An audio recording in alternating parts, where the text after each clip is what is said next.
Assalamualaikum warahmatullahi wabarakatuh. Jadi saya Nurikma Brasa dengan NIM 0503232037, jurusan Perbankan Syariah 4B.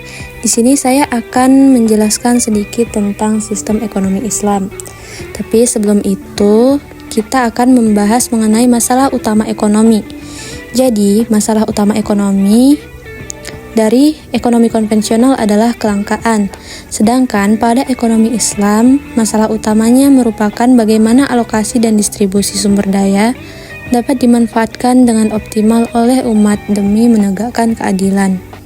Kembali ke pembahasan pertama, mengenai sistem ekonomi Islam. Jadi, apa sih sistem ekonomi Islam itu? Sistem ekonomi Islam adalah suatu sistem ekonomi yang berlandaskan pada prinsip-prinsip Islam dengan aturan yang bersumber dari Al-Quran, hadis, dan ijtima ulama. Sistem ini menekankan keadilan, keseimbangan, serta kesejahteraan sosial dengan menghindari praktik riba, gharar atau ketidakpastian, dan maisir atau perjudian. Selanjutnya, tujuan sistem ekonomi Islam yaitu untuk menciptakan kesejahteraan masyarakat dengan cara menghindari praktik-praktik yang merugikan dan mempromosikan tindakan-tindakan yang bermanfaat bagi semua pihak. Selanjutnya, mengenai prinsip-prinsip dalam sistem ekonomi Islam. Yang pertama, tauhid atau keimanan kepada Allah. Jadi, sistem ekonomi Islam itu berlandaskan keimanan kepada Allah Subhanahu wa taala. Seluruh aktivitas ekonomi harus dilakukan sesuai dengan ajaran Islam dan bertujuan untuk mendapatkan ridho Allah.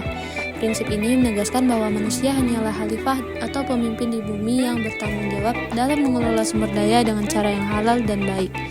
Yang kedua, keadilan atau al-adl. Keadilan dalam ekonomi Islam berarti memberikan hak kepada setiap individu sesuai dengan porsinya. Yang ketiga, larangan riba. Riba atau bunga dilarang dalam Islam karena dianggap merugikan dan menindas pihak yang lemah.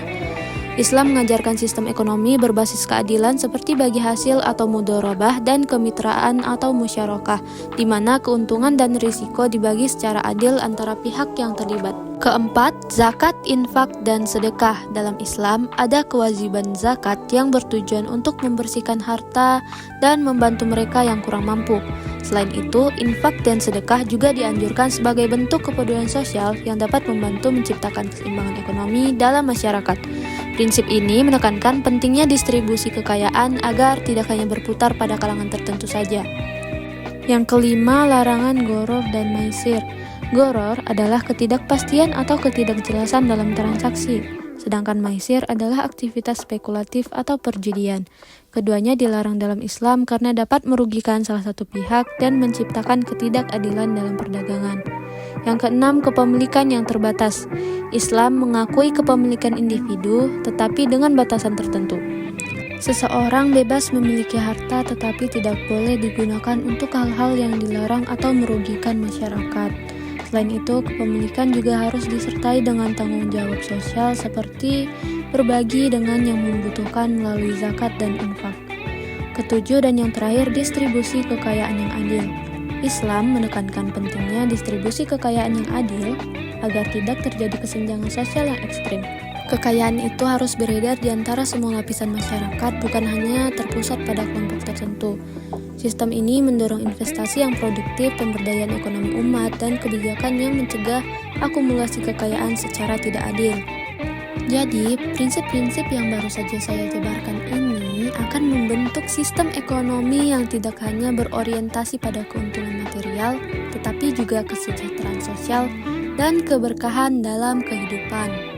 Pembahasan selanjutnya mengenai keunggulan dari sistem ekonomi Islam. Yang pertama, bebas riba, gharar, dan maisir, yang dimana hal ini bertujuan untuk mencegah eksploitasi pihak yang lemah dan menghindari praktik ekonomi yang tidak adil. Dengan larangan ini, ekonomi Islam memastikan bahwa setiap transaksi dilakukan secara transparan, adil, dan berdasarkan keuntungan yang nyata, bukan hanya spekulasi atau keuntungan sepihak. Yang kedua, keadilan dan kesetaraan. Dalam ekonomi Islam, konsep keadilan sangat ditekankan terutama dalam kemitraan bisnis. Sistem bagi hasil seperti mudharabah dan musyarakah yang memastikan bahwa semua pihak mendapatkan haknya secara adil. Yang ketiga, yaitu berbasis aset real.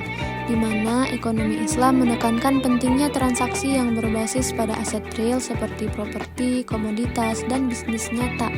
Hal ini berbeda dari sistem ekonomi konvensional yang seringkali didominasi oleh perdagangan spekulatif di pasar finansial. Dengan berbasis pada aset real, sistem ini lebih stabil dan mengurangi risiko gelembung ekonomi yang bisa merugikan banyak orang. Yang keempat, etis dan berorientasi sosial. Ekonomi Islam tidak hanya berorientasi pada keuntungan pribadi, tetapi juga memperhatikan kesejahteraan sosial.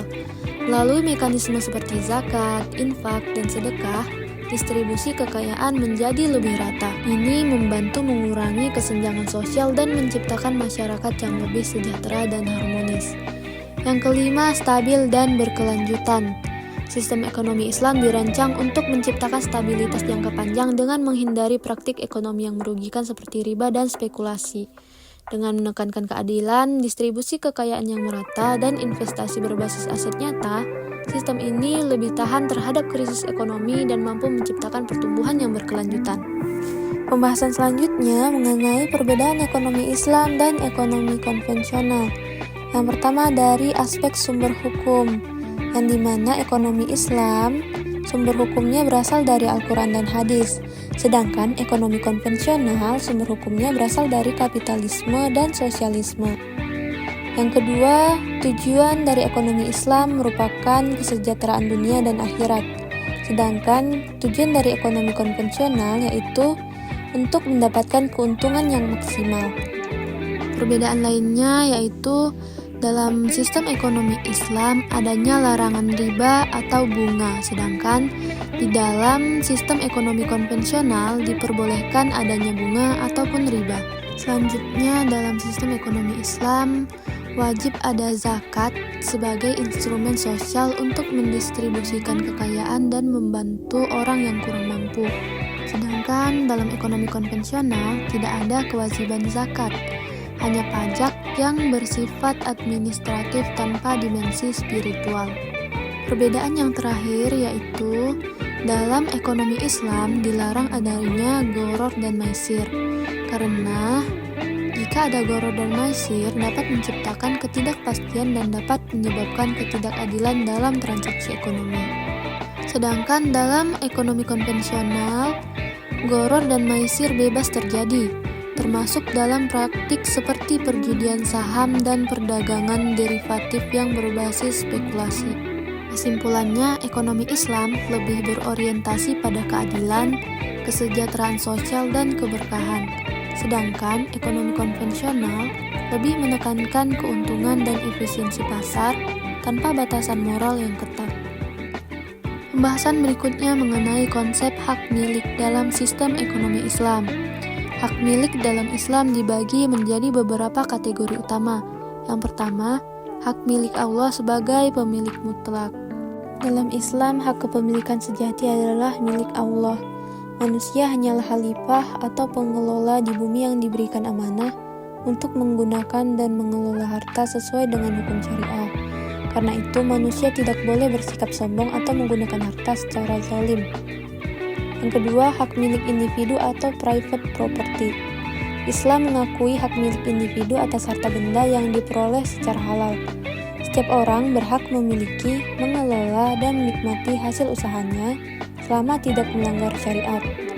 Namun, kepemilikan ini tetap dibatasi oleh tanggung jawab sosial seperti kewajiban zakat, infak, dan sedekah untuk membantu masyarakat yang kurang mampu. Yang ketiga, hak milik umum atau public property. Harta yang termasuk dalam kepemilikan umum adalah sumber daya yang diperuntukkan bagi kepentingan masyarakat secara luas, seperti air, hutan, jalan, dan tambang. Dalam Islam, kepemilikan ini tidak boleh dimonopoli oleh individu atau perusahaan tertentu karena diperuntukkan bagi kesejahteraan bersama. Yang keempat, hak milik negara atau state property. Beberapa jenis harta tertentu dikelola oleh negara untuk kepentingan rakyat, seperti tanah negara, pendapatan dari pajak, dan sumber daya strategis lainnya. Negara bertanggung jawab untuk mengelola aset ini dengan prinsip keadilan dan memastikan penggunaannya membawa manfaat bagi masyarakat luas.